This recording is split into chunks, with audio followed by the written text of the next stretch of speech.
European Union energy ministers have agreed to stop buying Russian gas by January 2028 at the latest.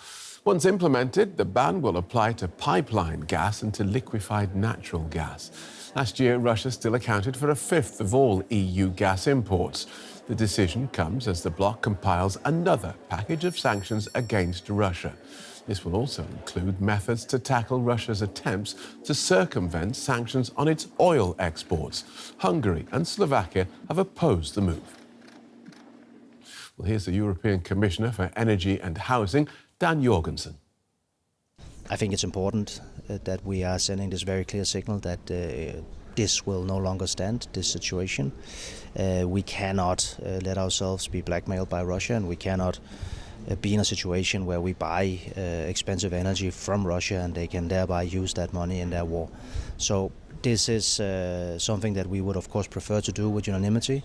We would prefer strong support from all countries, but I will say there's two countries that are not supporting. That also then means that there are a very, very broad support for this in Europe. Well, it's 3.5 years since Russia launched its full-scale invasion of Ukraine. Since then, the EU has been trying to reduce its dependence on Russian energy imports. Despite this, the bloc is still the biggest importer of Russian liquefied natural gas. In August, it took almost half of Russia's exports, ahead of China and Japan. Well, the EU countries have also reduced their imports of Russian pipeline gas, but they're still the largest importers ahead of China and Turkey. Most of those European imports go to Hungary and Slovakia. Let's look at this with Tomasz Wlostowski. He's an expert on EU energy and climate policy. He's also founder and managing partner of the consulting firm EU Strategies. Welcome to DW. If we can start quite basic, if you don't mind, why is the EU still importing so much Russian gas? Well, basically two reasons. One is we have a lot of sort of LNG traders who are looking, for the best, cheapest gas out there. These are the firms bringing in LNG into Western Europe. They've spotted an opportunity. They've signed long-term contracts, and now they're, stuck with those contracts. So that's one. Two, we still have a couple of countries, in sort of central, eastern, southern Europe, which are accepting sort of pipeline gas from Russia. Of course, that gas is still very cheap. They also have long-term contracts. And, quite frankly and openly, for the last, let's say, a decade, they haven't done anything to abandon that gas or diversify their supply. So now they're stuck in a sort of difficult situation. The two countries we're talking about there, that's Hungary and Slovakia. Tell us more about why they haven't, why they seem to be the only holdouts in Europe. Well, I think this is, this is the key question, really, and it's difficult, I think, for us to opine why. I think what we can do, though, is look at what everybody else has done. I mean, let's look at Germany, a country that's been importing a lot of German gas. What happened? In the sort of 3 or 4 years, you've put on a sort of line 4 to 5 FSRU terminals. You're bringing in LNG. You have 40 BCM capacity, which is a massive capacity to bring other gas. What does that tell us? It tells us that if somebody really wants to abandon Russian gas and has the will to do it, it's very possible to do it. Poland as well. We've built a pipeline. We've built one LNG terminal. We're putting up another one. This is all possible if the political will is there. Of course, Slovakia and Hungary, they are sort of landlocked countries. So in a way, they can't put in an LNG terminal, but they have options. They could have sort of invested in interconnectors, either to bring in gas from the north. They have actually an opportunity to bring in gas from Croatia. At today's Energy Council meeting, there was a bit of a back and forth between the Hungarian representative, the Minister of Foreign Affairs, and the Croatian government about the feasibility of this connection. And the Croatians are saying, look, we have a pipeline, we have an LNG terminal, we can bring the gas to you if you want it. But, the Hungarians quite obviously cornered themselves in, and there doesn't seem to be political will to do that.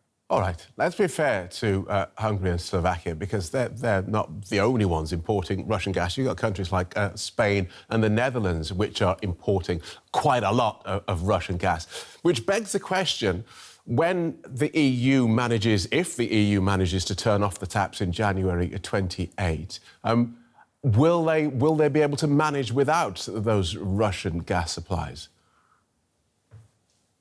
Well, absolutely. I think, well, number one is I think we have to point out as well that what happened today was the decision of the Council of Ministers, which established this final deadline of the 1st of January 28. But the Parliament's actually asking to do this 1 year earlier by the 1st of January 27. So now we're entering the trialogue. So what deadline will, ultimately apply, we still don't know. But you're absolutely correct that the deadline is coming up short. Now, as for the LNG going into Western Europe, today, Russian LNG is about 10 to 13% of total imports into the European Union. So we've decreased our exposure to Russian gas very significantly. Let's just recall that in 21 this was 45%. We're down to 10, 13%. We'll see the data once it comes in. There is an abundance of LNG out there. Americans are putting in more terminals. The Middle East is waking up. So far, we're bringing in only mostly from Qatar, but Oman, United Arab Emirates have some projects. There are projects in Mozambique and Nigeria. So there is going to be an abundance of LNG out there, and most of the sort of industry experts confirm that. So I think the general idea is that we can do without Russian LNG now. And let's keep in mind as well that we are sort of in the middle of an energy transition. So, bringing in more renewables, we're building up nuclear, we're increasing our energy efficiency. So the idea is we've decreased our exposure to Russian LNG already. We are decreasing our use of gas overall in the European economy, and that trend is going to continue. Thanks for talking us through that so clearly. Tomasz Wlostowski from EU Strategies. Olga Khakova is Deputy Director for European Energy Security at the Atlantic Council's Global Energy Centre. Welcome to DW. Let's start with the basic. Why is the EU still importing so much Russian gas and LNG? The conversation around the phase out of Russian gas and piped gas and LNG has started on the onset of the full-scale invasion of Ukraine. But here we are, over 3.5 years, coming on a horrible 4-year anniversary of this horrific conflict, of this horrific war that Russia has launched. And we're still not done. But we have gone from over 50% of Europe's energy coming in from Russia to slowing down over the last several years to less than 20, close to 15% now. And some of this gas is coming through LNG, and some of this gas is coming through remaining pipeline interconnections. It is most challenging for the landlocked countries because they have fewer options. They don't have direct access to the LNG terminals. However, these countries have had over 3.5 years to build out alternative interconnections. The vertical corridor that connects south of Europe and north and provides additional options for supplies to come in from global LNG supply chain, including United States, allows for alternative supplies to access these countries. So Europe is ready. Europe has the interconnections to fully phase out Russian gas, whether piped or LNG. But these final details, as you're seeing, are still being worked out. Okay, and how much of that is logistical and how much political? I'm thinking about countries like Hungary and Slovakia.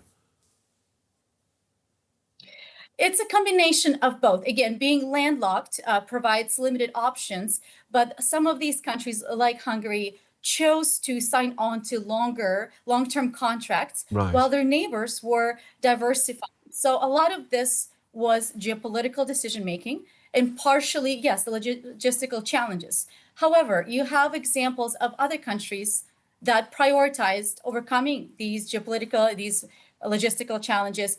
And for Europe, it's not just the physical interconnections, it is also market integration. We saw Draghi's report come out last year, and the emphasis on integration of the European market, both on the electricity side and natural gas side. And that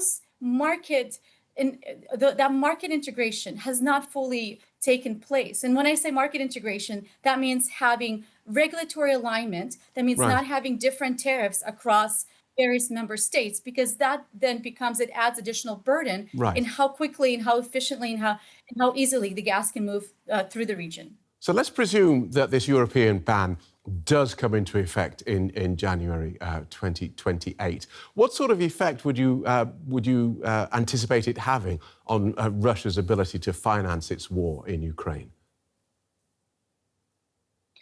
In the grand scheme of things, the remaining piped gas that's flowing through Europe is minimal. There's just a couple of BCM that's coming through Turkey and accessing Europe. However, where we see the biggest issues are the increasing LNG exports and the oil revenues that Russia is still able to generate from its exports. However, there are things that we can do to address both issues. For a long term, for a meaningful gas ban, just the European market will not be sufficient. We must go after Russia's projects at the heart of the LNG production. Because LNG is fungible, it's a great first step to ban Russian LNG access to Europe. However, because LNG is fungible and it will travel around the world, there is a risk of Russian LNG going to different countries and Russia continuing to generate income from these sales.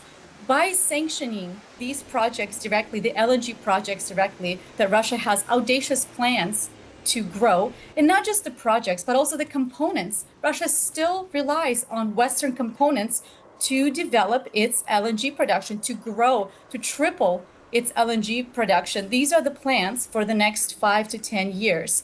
And if we do not address this at the source, it will be very challenging to only have a ban across Europe while Russian LNG accesses other markets. And the same thing with oil and the shadow fleet. We must have cohesive, coordinated sanctions in the United States, in Europe, on the entire shadow fleet, not just the 50 to 60% of the ships that have been sanctioned. Thank you for talking us through that, Olga. Olga Khakova from the Atlantic Council. Thank you so much. Thanks for having me on.